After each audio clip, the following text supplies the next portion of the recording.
इंदौर के एमवाय अस्पताल में 1 सितंबर को हुए दर्दनाक हादसे के बाद विवाद थमने का नाम ही नहीं ले रहा है। उस दिन अस्पताल के शिशु वार्ड में नवजात बच्चे को चूहे ने कुतर दिया था, जिससे पूरे प्रदेश भर में आक्रोश फैल गया था। इस गंभीर लापरवाही के मामले में लगातार कार्रवाई की मांग उठ रही है। इसी कड़ी में रविवार को जय आदिवासी युवा शक्ति जैस संगठन के कार्यकर्ताओं ने एक बार फिर से बड़ी संख्या में एमवाय अस्पताल का घेराव किया। जैस के कार्यकर्ताओं ने आरोप लगाया है कि अस्पताल प्रबंधन की लापरवाही और जिम्मेदार अधिकारियों की उदासीनता के कारण निर्दोष नवजातों को जान गंवानी पड़ रही है। उनका कहना है कि इस पूरे मामले में महज औपचारिक जांच कर ली गई है, लेकिन दोषी अधिकारियों पर अब तक कोई ठोस कार्रवाई नहीं हुई है।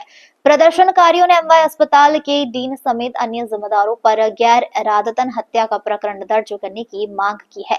जैस के राष्ट्रीय अध्यक्ष लोकेश मजूमदार ने कहा है कि अस्पताल में हुई इस अमानवीय घटना के लिए सीधे तौर पर प्रबंधन और संबंधित अधिकारियों को जिम्मेदार ठहराया जाना चाहिए। उन्होंने साफ चेतावनी दी है कि जब तक दोषियों पर कठोर कदम नहीं उठाए जाते हैं और सभी जिम्मेदार अधिकारियों को निलंबित कर उनके खिलाफ आपराधिक प्रकरण दर्ज नहीं किया जाता है, तब तक जैस का आंदोलन जारी रहेगा। अस्पताल के बाहर घंटों तक चले इस विरोध प्रदर्शन के दौरान पुलिस बल तैनात रहा और स्थिति पर नजर रखी गई। प्रदर्शनकारियों ने अस्पताल प्रशासन के खिलाफ नारेबाजी की और कहा कि लापरवाह अधिकारियों को बचाने का प्रयास किसी भी हाल में बर्दाश्त नहीं किया जाएगा। फिलहाल एमवाय अस्पताल प्रबंधन इस पूरे मामले में चुप्पी साधे हुए है, जबकि स्वास्थ्य विभाग पर भी कार्रवाई को लेकर सवाल खड़े किए जा रहे हैं।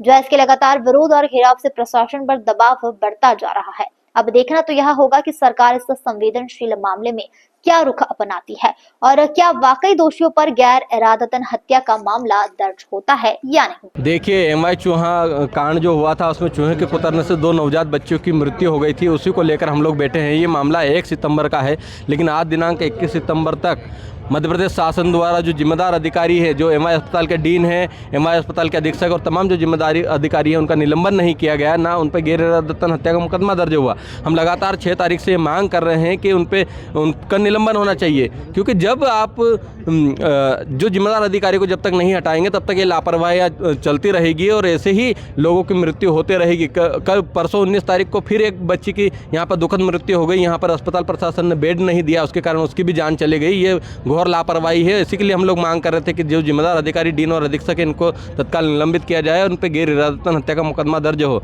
आपने भी वो तस्वीर देखी है बच्ची की, जिस तस्वीर में बच्ची की 4 उंगलियों को खाया गया है, ये तस्वीर है। और इस तस्वीर को देखकर हर किसी का दिल सहमा, लेकिन माननीय मुख्यमंत्री मोहन यादव जी का दिल न डरा, न दर्द हुआ, न उनमें संवेदना जागी। इसीलिए उन्होंने जब 17 तारीख को यहाँ पर एमवाय अस्पताल का विजिट किया, ये घटना के 17 दिन बाद, तब भी एमवाय अस्पताल की चूहे कांड की घटना पर एक शब्द नहीं बोले।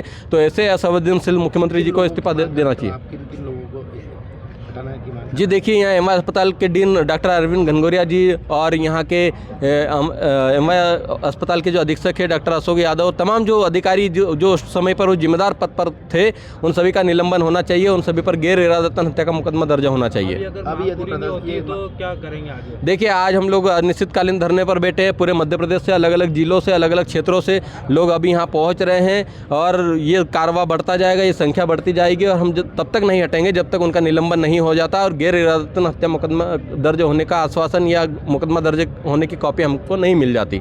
तब तक हम लोग यहाँ पर बैठे हैं जयस के साथ में सर्व समाज के लोग, क्योंकि ये मानवता का ये मुद्दा है और यह मानवता की लड़ाई है और न्याय की लड़ाई में सर्व समाज के लोग यहाँ पर उपस्थित हो रहे हैं। एडवोकेट लोकेश से भी मुलाकात हुई थी, क्या हुआ बातचीत? कलेक्टर साहब ने आश्वासन दिया और साथ ही साथ उन्होंने कहा कि हम लोगों ने आगे प्रशासन को कार्रवाई के लिए प्रेषित कर दिया है, लेकिन अब तक कार्रवाई न होना मध्य प्रदेश सरकार की असंवेदनशीलता को दर्शाता है और इसके लिए अब चुप नहीं बैठेगा। मध्य प्रदेश की जनता जागरूक हो चुकी है, वो अपनी न्याय की आवाज़ के लिए आज यहाँ पर उपस्थित है।